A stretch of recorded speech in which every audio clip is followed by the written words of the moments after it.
Assalamualaikum warahmatullahi wabarakatuh. Halo teman-teman, di video kali ini saya ingin sharing mengenai Undang-Undang ITE dan Undang-Undang Penyiaran.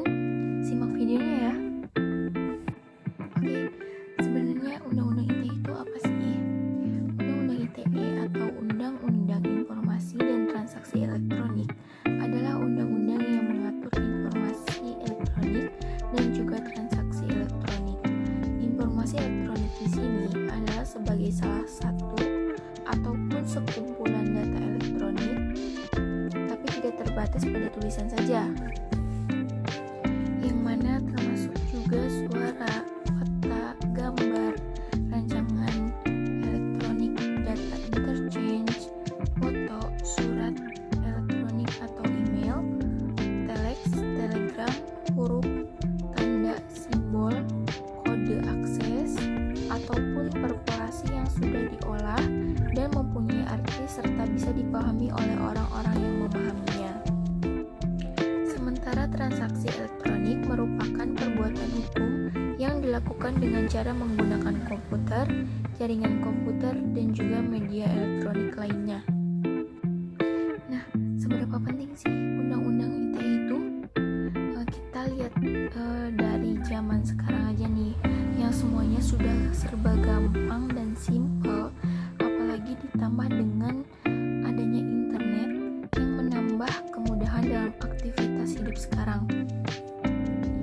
Internet memberikan jalan yang bisa menyatukan orang jauh dalam waktu yang sama, sehingga semua aktivitas semakin efisien dan praktis tanpa harus bergerak dari tempat. Kita sudah bisa melakukan banyak aktivitas. Nah, jika dilihat dari perkembangan teknologi saat ini, sangat berpotensi membawa banyak perubahan pada masyarakat umum. Kita sebagai pengguna aktif internet harus dapat menggunakan secara sehat. Harus ada peran aktif dari masyarakat yang mempunyai peran penting dalam membentuk budaya digital yang sehat. Akses media sosial harus dapat dikendalikan dengan baik, dengan kemampuan membedakan konten yang baik atau yang tidak. Bayangkan aja kan, jika masyarakat tidak dapat mengendalikan media sosial dengan baik, pasti banyak yang provokatif, ujaran kebencian, dan berita hoaks yang tidak bisa dicegah. Nah, kita bisa lihat nih dari sebuah konflik yang sudah menjadi bahan bentuknya sudah bervariasi, yang bisa menyebabkan awal mula dari sebuah kekerasan, yaitu mengenai cyberbullying. Nah, cyberbullying ini merupakan sebuah penindasan dalam yang berbentuk mengejek, berkomentar kasar, menyebarkan kebohongan dan rumor ataupun ancaman, atau berbentuk komentar agresif yang disebarkan melalui media seperti chatroom, website, dan yang paling banyak di platform media sosial seperti Instagram, Facebook, dan WhatsApp ataupun media sosial lainnya. Nah, oleh karena itu, Undang-Undang ITE sangat penting untuk dipelajari dan diterapkan, karena hanya Undang-Undang ITE yang dapat menjaga keamanan dari kejahatan di media sosial. Semua itu dirancang untuk menjaga ketertiban masyarakat dalam menggunakan media sosial. Sekarang ini Undang-Undang ITE sudah direvisi, tetapi masih banyak nih orang yang melanggar, dan bisa kita bayangkan jika tidak ada Undang-Undang ITE, pasti media sosial tidak terkendali dan penuh dengan kejahatan. Namun pada kenyataannya banyak sekali hal buruk yang bisa terjadi melalui teknologi informasi. Oleh sebab itu, pemerintah agaknya perlu merasa bahwa teknologi informasi itu tidak hanya harus diperhatikan, namun juga perlu diatur dalam hukum tertulis. Sekarang ini salah satu instrumen yang mengatur tentang teknologi informasi itu ada Undang-Undang Nomor 11 Tahun 2008 tentang Informasi dan Transaksi Elektronik, dan Undang-Undang Nomor 19 Tahun 2016 tentang perubahan atas Undang-Undang Nomor 11 Tahun 2008 tentang Informasi dan Transaksi Elektronik atau Undang-Undang ITE.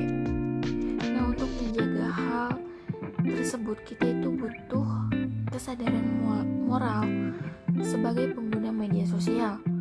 Setidaknya kita harus dapat memberikan kesadaran pada orang lain untuk menjaga media sosial kita agar selalu tertib. Jadi jangan sampai terlalu pasrah atau hanya mengandalkan undang-undang ITE, tetapi kita harus dapat memperbaiki diri kita sendiri, baru dapat memperbaiki lingkungan sekitar. Dengan itu banyak sekali jaminan yang menguntungkan dari semua pihak. Apakah undang-undang penyiaran itu apa sih bedanya dengan undang-undang ITE?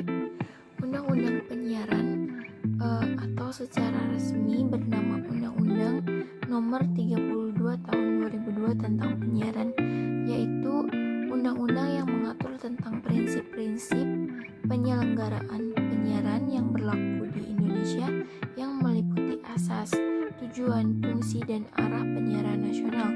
Kemudian mengatur tentang Komisi Penyiaran Indonesia, Jasa Penyiaran, Lembaga Penyiaran Publik, Lembaga Penyiaran Swasta, Lembaga Penyiaran Pelanggaran, Lembaga Penyiaran Komunitas, Lembaga Penyiaran Asing, Stasiun Penyiaran, dan Jangkauan Siaran.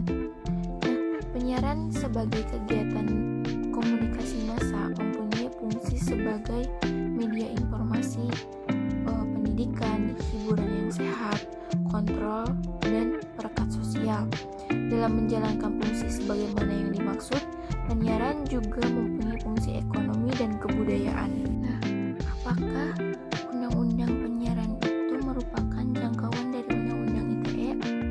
Dikutip dalam sebuah berita yang saya baca bahwa ada yang menyatakan, yaitu seorang ahli, undang-undang ITE ini hanya untuk mengatur tentang informasi elektronik dan dokumentasi elektronik yang berkaitan dengan bukti elektronik, serta mengatur tentang pengiriman dan penerimaan surat elektronik, tentang tanda tangan elektronik, sistem elektronik, dan yang lainnya.